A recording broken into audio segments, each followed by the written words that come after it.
নমস্কার সকলকে উৎপল শেডওয়ার্ড চ্যানেলে স্বাগত। আমি উৎপল তোমাদের সাথে। আমরা আগের ভিডিওতে ক্লাস 7-এর লেসন 5 জেরমের লেখা আঙ্কেল পোজার হ্যাংসে পিকচার এই গল্পের প্রথম ইউনিটের প্রতিটি লাইনের বাংলা অনুবাদ ও বিশ্লেষণ করেছিলাম এবং অ্যাক্টিভিটি 4 পর্যন্ত প্রত্যেকটি প্রশ্নের উত্তর নিয়ে আলোচনা করেছি। আজকে আমরা জেরমের লেখা আঙ্কেল পোজার হ্যাংসে পিকচার এই গল্পের ইউনিট 2 এর প্রতিটি লাইনের বাংলা অনুবাদ বিশ্লেষণ এবং অ্যাক্টিভিটি 11 পর্যন্ত প্রত্যেকটি প্রশ্নের উত্তর নিয়ে ডিটেলস আলোচনা করব। তাই তোমরা ভিডিওটা স্কিপ না করে অবশ্যই প্রথম থেকে শেষ পর্যন্ত দেখবে। আর যারা আমার চ্যানেলটা প্রথম দেখছো তারা অবশ্যই চ্যানেলটা সাবস্ক্রাইব করে পাশে থাকা বেল বাটনটা প্রেস করবে, যাতে পরের ভিডিওগুলো আপলোড করার সাথে সাথে তোমাদের কাছে নোটিফিকেশান পৌঁছে যায়। চলো শুরু করা যাক আজকের বিষয়, ক্লাস 7-এর lesson 5 uncle Podger hangs a picture unit 2 এর প্রতিটি লাইনের বাংলা অনুবাদ বিশ্লেষণ এবং অ্যাক্টিভিটির উত্তর নিয়ে আলোচনা।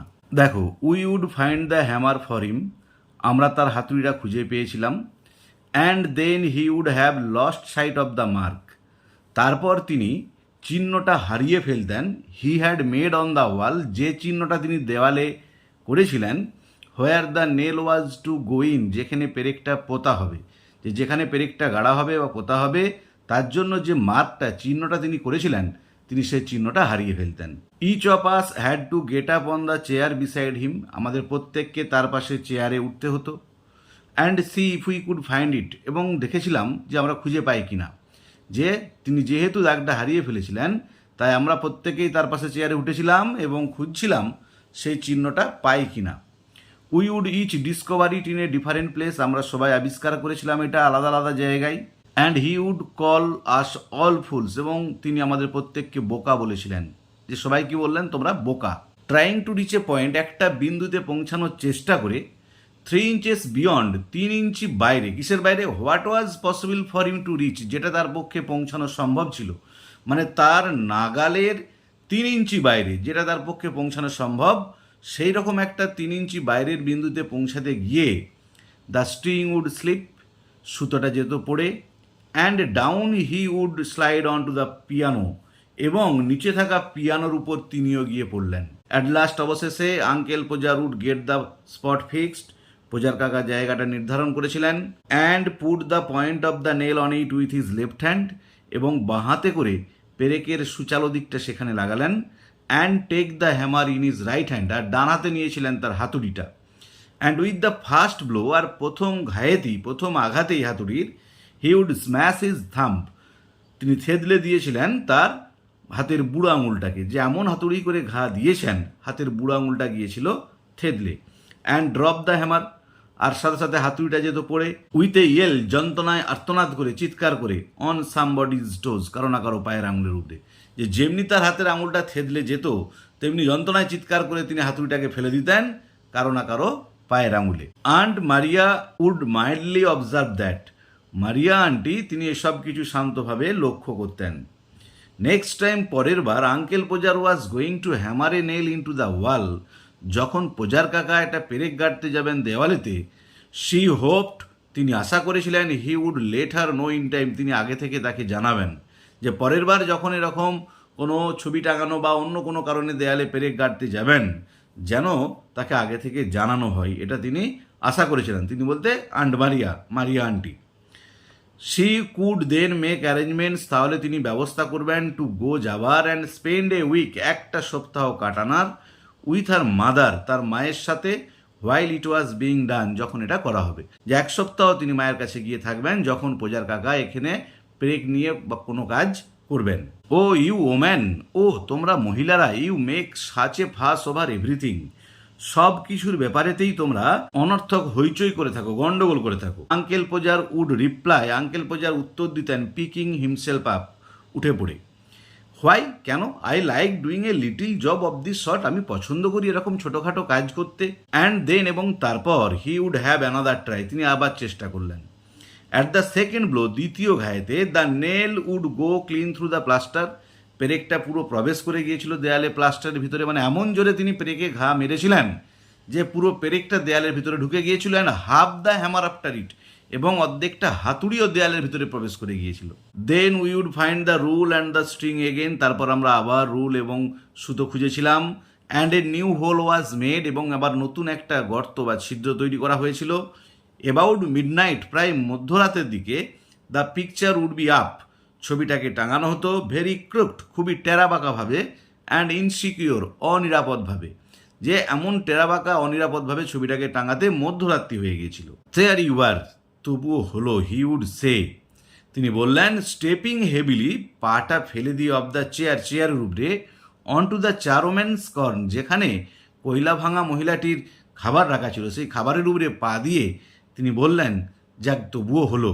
And surveying the mess he had made with evident pride, এবং তিনি গর্বের সঙ্গে লক্ষ্য করতেন যে এলোমেলো অবস্থাটা তিনি তৈরি করেছিলেন, যেহেতু ওই কর্ন শস্যের উপরে তিনি পা দিয়েছিলেন, সেগুলো পড়ে গিয়েছিল, তার ফলে যে একটা এলোমেলো অবস্থা, বিশৃঙ্খল অবস্থা তৈরি হয়েছিল, সেটা তিনি গর্বের সঙ্গে লক্ষ্য করেছিলেন। Why some people would have had a man, কেন কিছু মানুষের প্রয়োজন হয় অন্য একজনের বা অন্য কোনো মানুষের সাহায্যের, in to do a little thing like that, এরকম ছোটোখাটো কাজ করতে। তিনি শেষে এটা মন্তব্য করলেন যখন ছবিটা অনিরাপদভাবে টারাবাক অবস্থায় টাঙানো হয়েছিল, যদিও ওনাকে 4-5 জন অলরেডি সাহায্য করেছিলেন ছবিটা টাঙাতে।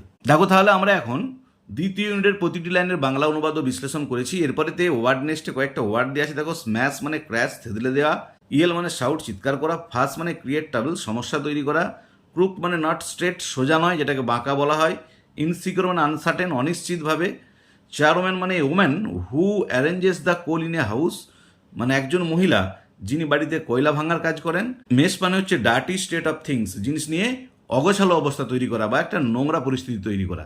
এরপর দেখো অ্যাক্টিভিটি 5 কি বলা আছে, choose the correct answer from the given alternative, নিচের বিকল্পগুলো থেকে সঠিকটাই বেছে নাও। আমি তোমাদের সুবিধার জন্য উত্তরগুলো দাগ দিয়ে দিয়েছি। দেখো, uncle Podger would call us all, uncle Podger আমাদের সকলকেই বলতেন ইন্টেলিজেন্ট, বুদ্ধিমান, কেয়ারলেস, ফুলস, বোকা, কি উত্তর হবে ফুলস, বোকা।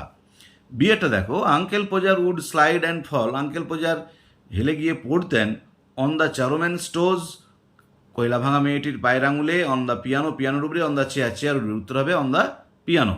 সিয়েটা দেখো, uncle Podger's work would finish, Podger কাকার কাজ শেষ হতো অ্যাট অ্যারাউন্ড মিডনাইট, প্রায় মধ্যরাতের দিকে, অ্যাট মিড ডে, দুপুরবেলায়, ইন দ্য ইভিনিং, সন্ধ্যাবেলায়, উত্তর হবে অ্যাট অ্যারাউন্ড মিডনাইট, মধ্যরাতের দিকে। অ্যাক্টিভিটি 6 দেখো, অ্যাক্টিভিটি 6-এ কি বলা আছে, complete the sentences with information from the text, পাঠ্যাংশ থেকে তথ্য নিয়ে বাক্যগুলো পূর্ণ করো। দেখো, এখানেও আমি তোমাদের সুবিধার জন্য উত্তরগুলো লিখে দিয়েছি। Uncle Podger would lose sight of the mark, uncle Podger চিহ্নটা হারিয়ে ফেলতেন, he had made on the wall, যে চিহ্নটা তিনি দেয়ালে দিয়েছিলেন। দ্বিতীয়টা হবে dash trying to reach a point 3 inches beyond, এটা হবে it was not possible for uncle Podger দিয়ে trying to reach a point 3 inches beyond. তারপরে দেখো আবার ড্যাশ দিয়ে আছে doing a job of this short, উত্তর হবে আঙ্কেল পোজার লাইকড, বা আঙ্কেল পোজার উড লাইকও লিখতে পারো, যে uncle Podger would like doing a job of this short.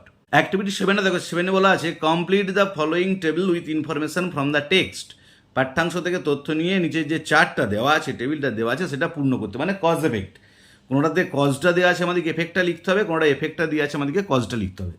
দেখো, প্রথমেরটাতে এফেক্টটা দিয়ে আছে, each child had to get up beside him on the chair, প্রত্যেকটা শিশুকে তার পাশে চেয়ারে উঠতে হতো।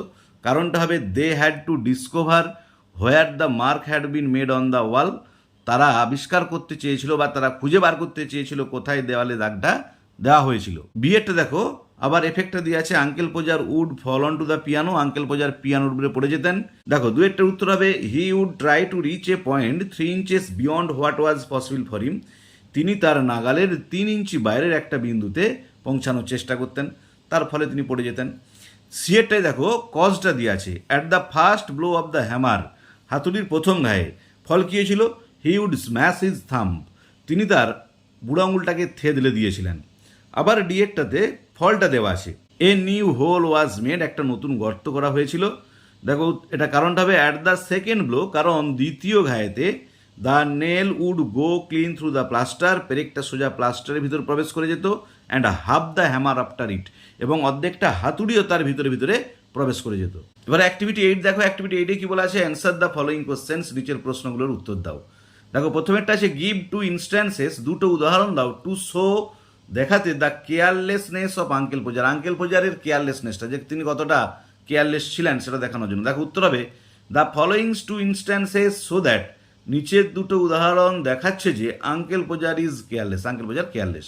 দেখো, একে কি বলা আছে, he would have lost sight of the mark he had made on the wall, তিনি হারিয়ে ফেলতেন দাগটা, যে দাগটা তিনি দেয়ালে দিয়েছিলেন।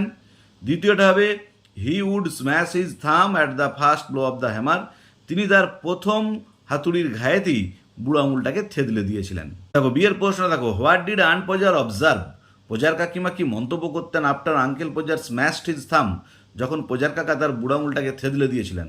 দেখো after uncle Podger smashed his থাম, পোজার কাকা তার বুড়ো আঙুলটাকে থেদলে দেওয়ার পর, আন্ট পোজার অবজার্ভ দ্যাট, বা রিমার্কটাও লিখতে পারো যে পোজার কাকিমা মন্তব্য করেছিলেন যে next time when uncle Podger was going to hammer a nail into the wall, যে পরের বার যখন পোজার কাকা দেয়ালে কোনো পেরেক গাড়তে যাবেন, শি হোপ, তিনি আশা করেন, he would let her know in time, তিনি তাকে আগে থেকে খবরটা দেবেন, জানাবেন। সিয়েরটা দেখো, how did uncle react after finishing the task, Podger কাকা কীরকম মন্তব্য করতেন কাজটা শেষ হওয়ার পর। দেখো আফটার ফিনিশিং দ্য টাস্ক, কাজটা শেষ হওয়ার পর আঙ্কেল পোজার রিমার্কড, পোজার কাকা মন্তব্য করতেন, why some people would have had a man in to do a little thing like that, যে কিছু মানুষের কেন যে মানুষের সাহায্যের প্রয়োজন হয় এরকম ছোটোখাটো কাজ করতে জানি না। এবারে ডিএটা দেখো, why was everyone tired, কেন সবাই ক্লান্ত হয়ে যেত after uncle Podger put up the picture on the wall, যে পোজার কাকা দেয়ালে ছবিটা টাঙানোর পর কেন সবাই ক্লান্ত হতো। দেখো after uncle Podger put up the picture on the wall, Podger কাকা দেয়ালে ছবিটা টাঙানোর পর, এভরি ওয়ান ওয়াজ টায়ার্ড, প্রত্যেকে ক্লান্ত হয়ে যেত, বিকজ কারণ, they had to help him continuously, তাদের অবিরামভাবে তাকে সাহায্য করতে হতো, until the picture was Hang, যতক্ষণ না ছবিটা টাঙানো হয়, অ্যাট অ্যাবাউট মিড নাইট, মধ্যরাত্রি পর্যন্ত, যে মধ্যরাত্রি পর্যন্ত পোজার কাকাকে তাদেরকে অবিরামভাবে সাহায্য করে যেতে হতো, তাই তারা সবাই ক্লান্ত হয়ে যেত। এবার নয়ের অ্যাক্টিভিটি কি বলা আছে দেখো, match the following words in column A, কলামের ওয়ার্ডগুলোর সঙ্গে ম্যাচ করো with their meaning in column B, column বিতে যে অর্থগুলো দেওয়া আছে। দেখো আমি এখানে তীরচিহ্ন দিয়ে দেখিয়ে দিয়েছি। স্নিয়ার মানে হচ্ছে মক, ঠাট্টা করা, এভিডেন্ট মানে ক্লিয়ার, স্পষ্ট, রেচের মানে পুয়ার, দুর্বিষহ অবস্থা, আর সার্ভিং মানে ক্লোজলি অবজার্ভিং, কাছ থেকে পর্যবেক্ষণ করা। 10 দেখো অ্যাক্টিভিটি 10 কি বলা আছে, find the antonyms of the following words from the text, পাঠ্যাংশ থেকে বিপরীত শব্দগুলো খুঁজে বার করতে, মানে ইউনিট 2 থেকে। তাই এক একটা বিপরীত কিন্তু ঠিক মনোমতো হবে না, কিন্তু যেহেতু আমাদেরকে ইউনিট 2 থেকেই বের করে লিখতে হবে, তাই আমরা এই উত্তরগুলোই লিখব। র্যাপিডলিটা হবে হেভিলি, লস্ট হবে ফাউন্ড, রিমেম্বার্ড হচ্ছে লস্ট সাইট অফ, রাবলি হবে মাইল্ডলি, সেভ হচ্ছে ইনসিকিউর, স্ট্রেট হচ্ছে ক্রুকড। অ্যাক্টিভিটি 11 দেখো, use the prefixes or suffixes, যোগ করো প্রিফিক্স বা সাফিক্স, ব্র্যাকেটের মধ্যে প্রিফিক্স সাফিক্সগুলো দিয়ে আছে, ইন, ইম, all, some, to form new words, নতুন ওয়ার্ড গঠন করার জন্য। দেখো ডিফারেন্টটা হবে ইনডিফারেন্ট, পসিবলটা হবে ইম্পসিবল, সাফিসিয়েন্ট হবে ইনসাফিসিয়েন্ট, অ্যারাইভ হবে অ্যারাইভাল, হোল হবে হোলসাম। তাহলে আজকের ভিডিওতে আমরা ক্লাস 7-এর লেসন 5 জেরমকে জেরমের লেখা আঙ্কেল পোজার হ্যাংসে পিকচার, এই গল্পের দ্বিতীয় ইউনিটের প্রতিটি লাইনের বাংলা অনুবাদ ও বিশ্লেষণ করলাম, এবং অ্যাক্টিভিটি 11 পর্যন্ত প্রত্যেকটি প্রশ্নের উত্তর নিয়ে ডিটেলসে আলোচনা করলাম। ভিডিওটা ভালো লেগে থাকলে অবশ্যই লাইক, শেয়ার ও কমেন্ট করে জানাবে। আর আমি অলরেডি প্রথম 4টি লেসনের প্রতিটি লাইনের বাংলা অনুবাদ, বিশ্লেষণ এবং প্রত্যেকটি অ্যাক্টিভিটির উত্তর নিয়ে ভিডিও আপলোড করেছি। সেই ভিডিওর লিঙ্ক আমি ডেসক্রিপশন বক্সে দিয়ে দিয়েছি, তোমরা অবশ্যই তোমাদের সময় মতো দেখে নিও। এছাড়াও narration change, voice change, degree চেঞ্জের উপর ভিডিও আমি আপলোড করেছি, সেখানে ডিটেলসে আলোচনা করা আছে খুব সহজ পদ্ধতিতে। যারা দেখোনি তাদের জন্য আমি ডেসক্রিপশন বক্সে সেই ভিডিওর লিঙ্ক দিয়ে দিচ্ছি, তোমরা তোমাদের সময় মতো দেখে নিও। ভালো থেকো, ধন্যবাদ, দেখা হবে পরের ভিডিওতে।